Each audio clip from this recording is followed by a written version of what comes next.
கர்த்தருடைய பிள்ளைகளே, இன்றைக்கி இன்னும் ஒரு சின்ன கதையை சொல்கிறேன். என்னென்னா, மரங்கள் எல்லாம் ஒன்று கூடி பேசிச்சான்.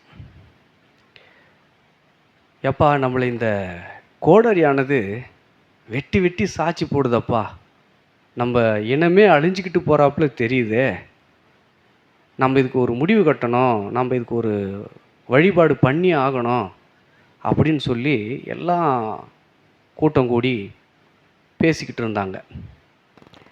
அப்போது அதில் வயதான ஒரு மரம் வந்து அங்கே கூடியிருந்த எல்லாரையும் பார்த்து சொன்னாங்களாம், எப்பா, நீங்கள் என்னப்பா பேசுகிறீங்க?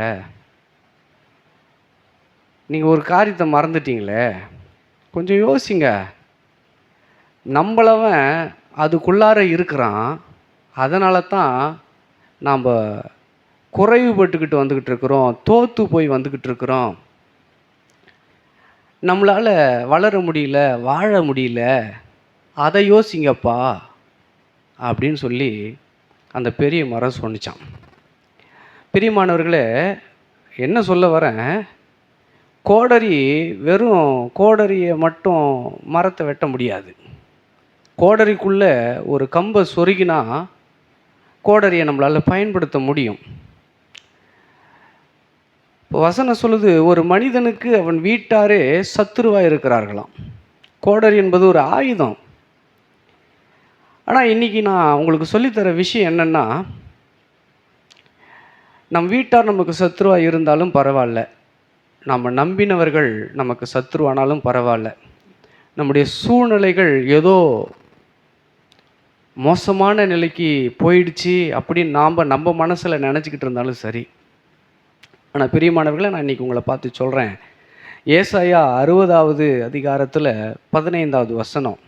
ஏசாயா எழுதின பெரிய தீர்க்கதரிசியின் புஸ்தகம் 60வது அதிகாரம் 15வது வசனம் இப்படி சொல்லுது, நீ நெகிழப்பட்டதும் கைவிடப்பட்டதும் ஒருவரும் கடந்து நடவாததுமாய் இருந்தாய், ஆனாலும் உன்னை நித்திய மாட்சிமையாகவும் தலைமுறை தலைமுறையாக இருக்கும் மகிழ்ச்சியாகவும் வைப்பேன் அப்படின்னு கர்த்தர் சொல்கிறார்.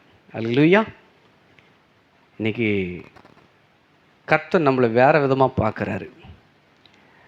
நாம் நம்மளை பார்க்குற விதம் வித்தியாசம், ஆனால் நம்மளை உண்டாக்கின கர்த்தர் பார்க்குற விதம் வித்தியாசம். அவரை விட்டு விலகி, விசுவாசத்தை விட்டு விலகி, அன்பை விட்டு விலகி, நம்பிக்கையை விட்டு விலகி, நாம் மனம் போன போக்கில் தாந்தொண்டித்தனமாக திரிந்ததுனால பணத்தில் நஷ்டம், பொருளில் நஷ்டம், நம்பினவங்களால் கஷ்டம், இது எல்லாம் ஒரே நேரத்தில் தலைமையில ஏற்றின பாண்டு மாதிரி சுமையாக மாறி இருக்கலாம். இன்றைக்கி ஆண்டவர் நம்மளை பார்த்து சொல்கிற இந்த வார்த்தையை புரிந்து கொண்டு, எப்படி புரிந்து கொண்டு, இங்கே வசனம் என்ன சொல்லுது, நீ நெகிழப்பட்டதும் கைவிடப்பட்டதும் ஒருவரும் கடந்து நடவாததுமாய் இருந்தாய். உண்மைதானே? எல்லாரும் கைவிட்ட நிலையில், மறந்து போன நிலையில் நம்ம தடுமாறி நின்றது உண்மை. அது நம்ம மனசாட்சிக்கு தெரியும். நிறைய நேரங்களில் ஆதரவு யாருன்னா வரமாட்டாங்களா, எனக்கு ஒத்தாசை கிடைக்காதா, ஒருவேளை அவங்கள போய் பார்த்தா எனக்கு வெற்றி கிடைக்குமா அப்படின்னெல்லாம் நம்ம யோசிச்சிருப்போம்.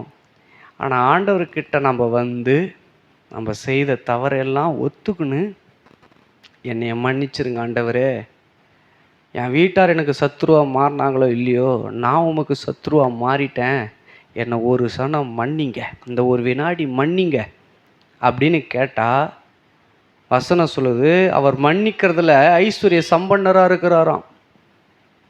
மன்னிக்கிறதுல யாரோ பணக்காரங்க இருக்கிறாங்க பாருங்க, மன்னிக்கிறதுக்குன்னு ஒருத்தர் பணக்காரர் இருக்கிறாருங்க வேதத்தில். நம்மளை உண்டாக்கின கர்த்தர், அல்லேலூயா, கரங்களை தட்டி, நம்மளை உண்டாக்கின கர்த்தர் மன்னிக்கிறதுல ஐஸ்வர்ய சம்பன்னராக இருக்கிறார். தரித்திரர் கிடையாது, கஞ்ச பீசினாரி கிடையாது.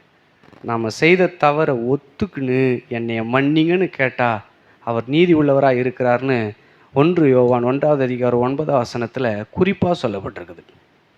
பிரியமானவர்களே, இன்றைக்கி நெகிழப்பட்டதும் கைவிடப்பட்டதும் ஒருவரும் கடந்து நடவாததுமாக இருந்த நம்முடைய வாழ்க்கையில் கர்த்தர் ஒரு மாற்றத்தை கொண்டு வருகிறார். தலைமுறை தலைமுறையாக இருக்க மகிழ்ச்சியாகவும் மாட்சிமையாகவும் வைப்பன் ஆண்டவர் வாக்கு கொடுக்குறாரு.